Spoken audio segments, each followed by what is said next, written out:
Hey guys, Adam here with AmericanMuscle.com. Today we're taking a closer look at and installing the JLT cold air intake with the red oil filter available for the 09 and newer 5.7 liter Challenger without the shaker hood. You should be checking this out if you're looking to ditch the factory restrictive cold air intake or air box in favor for an aftermarket one from a really reputable brand in the category, one that's going to help your engine breathe a lot better, optimize all of the cold air being pulled in from the front end, and also block out a lot more of the microparticles that you don't want robbing your engine of its horsepower and torque. Now this one here right off the bat, guys, does not require a tune, so you're able to bolt it up right out of the box. You don't have to worry about picking up a custom tune from the aftermarket world, so it's really easy to install for guys looking to cut costs there. This intake is one of the more premium options in the category. JLT is known for making some of the more premium options. It also has a red oiled filter.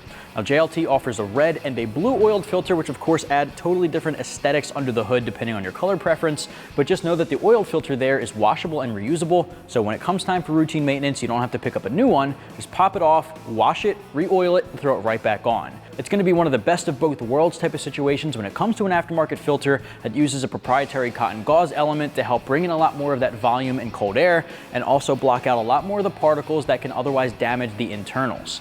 Now this guy is also going to use a roto-molded plastic tubing. It's also going to be a lot less air restricting, so you're going to get more volume pulled in and a lot less kinks like your factory intake would have. And we'll take a closer look at that side by side later on. Now the plastic tubing, as opposed to some of the metal options in the category, is going to be a lot better for heat dissipation, so it's not going to soak in all of that hot engine bay heat. It's able to keep the cold air running through while blocking out some of those contaminants. This is going to have an open air box as opposed to some of the more premium closed air box situations. If you're not looking to spend all of that money, upwards of 400 bucks, this is going to be one of the better opened options. It has a weather strip seal already built in out of the box right around the airbox itself to help trap in the cold air under the hood while blocking out that excess engine bay heat. Finally, guys, the price tag for this one is going to come in right around 300 bucks. Install, I'm giving 1 out of 3 wrenches on our difficulty meter.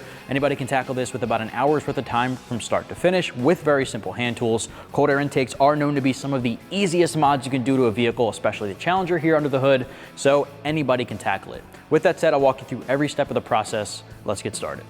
Tools used in the install include a ratchet, 16 and 8mm deep sockets, extension, and an impact gun. First step of the uninstall here, of course, pop your hood. We're going to remove our engine cover. Now, if your Challenger does not have an engine cover, you can skip over that step, but we want to get that out of the way to get better access to the clamp holding our factory intake to our throttle body, so let's do that first. All right, in order to do that, you're basically just going to lift straight up, pop that out of place, and set it aside.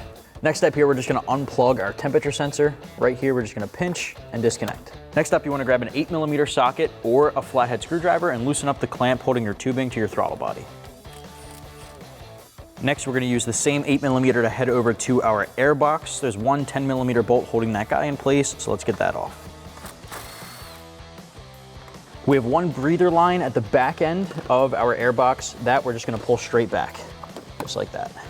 Next up, we can remove the entire air box. I'm going to lift up with my hand here on the resonator tube, just like that, disconnect it from the throttle body, lift straight up on the air box, and set the entire assembly aside. So we got our factory intake off of our 13RT, and it's on the table here next to our JLT intake, and I want to take you through some similarities and differences between the two kits. And I gotta say, the aftermarket intake here is going to be completely different than the factory intake from head to toe. First and foremost, let's talk about our filter because it really is the MVP of the kit here. Now, the JLT filter is actually an S&B filter, which is a really, really high quality filter that some of the more reputable brand names use in the category like JLT. The S&B filter I have here is a red 7-inch conical filter that's an oiled filter. Now, this oiled filter is going to use their proprietary cotton gauze technology, and it has the open velocity stack at the top end to really maximize the cold air coming through. The 360-degree conical filter is going to pull in more cold air in terms of volume than your drop-in filter from the factory. Now, the factory filter here is a dry paper element drop-in filter that's very common coming off the factory line from a lot of makes and models, and it's something that gets the job done, but it's not really optimizing cold air intake, and it's not really optimizing the way that it's filtering out all the particles you don't want getting in. The paper element is a more closed off filter paper. The cotton gauze is more open-ended, and it's gonna help bring in the cold air. The oil there is gonna help catch those smaller microparticles that would otherwise rob you of power getting through.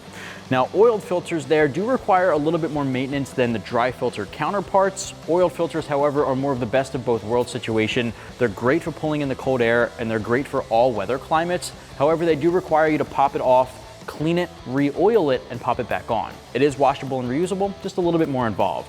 Dry filters, on the other hand, are typically known to be better for dry climate areas, seeing a lot of air pollution.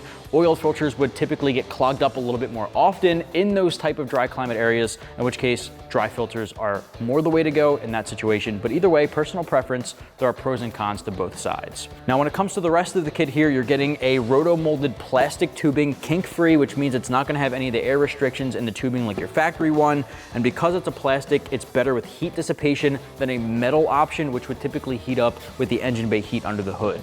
Now, the rest of the kit is using high quality silicone couplers, and you get an open-ended roto-molded plastic air box. The open-ended air box with your new JLT kit is different than your completely closed box from the factory. Closed boxes typically keep out the engine bay heat a little bit better, but this does use a weather strip molding that's gonna help seal in underneath the hood, blocking out that heat and keeping in the cold air. There is just one thing we have to transfer over, our temperature sensor, so let's do that next. First things first, for transferring over our factory components, we want to transfer over the temperature sensor. You want to twist counterclockwise, pull it straight out. Set your factory tubing aside. Next step, we want to look at our 90-degree elbow and take the factory temperature sensor and insert that into the open hole here.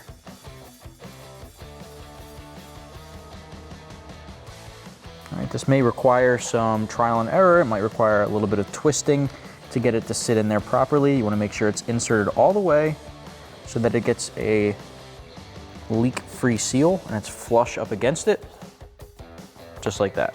Next up, we can install that elbow onto the side of the tubing where the open hole grommet is. This is going to be the side that connects to the throttle body. This may take some trial and error as well. You may need to stick your hand in there to help guide this in place.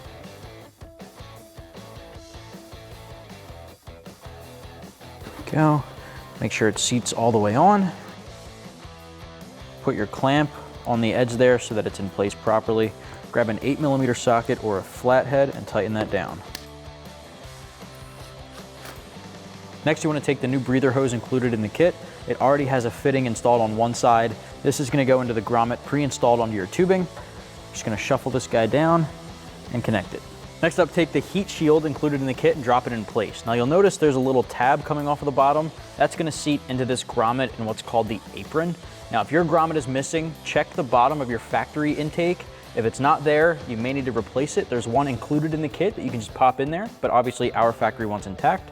So I'm gonna drop this in, and that tab's gonna go right into there. Now we can grab our factory 8mm bolt and put it back through this bracket. Grab your 8 socket and tighten that down. Next, we can drop our tubing into place. You want to make sure you're putting it through the open hole on your new air box that you just put in. Connect it to the throttle body with a clamp installed first, of course. Push the clamp into position and tighten that down with your 8 socket. Next, we want to take off our factory hose. That just pulls straight back. The new hose that we already connected on the table is now going to reach back around here and connect to that factory location.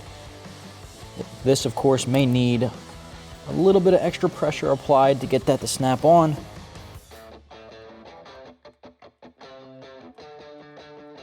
Next, we can drop our filter into place with our clamp installed. Pop that guy up, bring the clamp around, and tighten it down.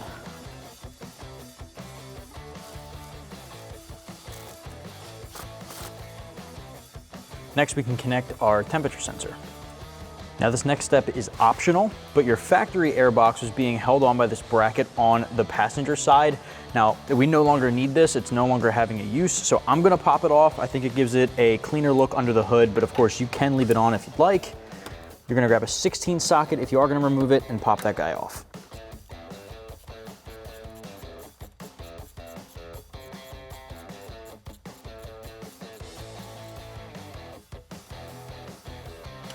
Okay, set that aside. Last but not least, if your Challenger came with one, pop the engine cover back on.